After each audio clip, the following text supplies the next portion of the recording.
I wanted to show the top to this Polaris 570 Ranger midsize.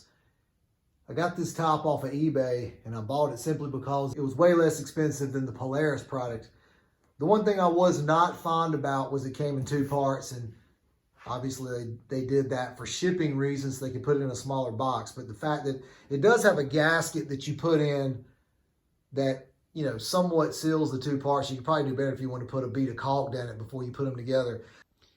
The roof being in two pieces, it actually has, one of the sides actually has a part that extends over in this overlap. So this piece is actually laying over top of a part of this side of the roof with about that much overlap. Underneath you have these connection points that tie the two pieces together. And you can kind of see that overlap right there. Like I said, it's about as wide as two of your fingers. When you get this thing out of the box, it feels kind of flimsy, but I was really surprised at how well this thing mounted. It's got a lot of mounting points that mount, and I'll show those here in a second. This top is mounted to the roll cage very well with the supplied hardware. This side-to-side support for the roll cage, you can see the screws going down that hold it there. You've got bolts here, then another one. You got another one here. You got two bolts here that mount to a bracket that goes underneath here.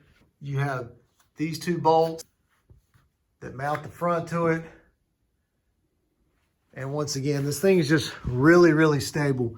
I was surprised at how well all these are not bolts, these are actually screws, but I was surprised at how well all these screws lined up to this Polaris bracket here.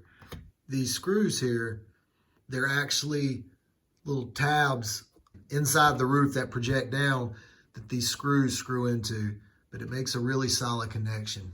When you're installing this, I'm not going to say there's not a time where you have to, you know, put one of the bolts in and leave it a little loose and then push or pull a little bit, but it's nothing major. I mean, you have to do a little bit of fine tuning to get all your connections dialed in, but it's nothing you're going to be sitting there with a pry bar having to have somebody pull and tug on it for you, and you can just barely get a screw in. It's not like that at all.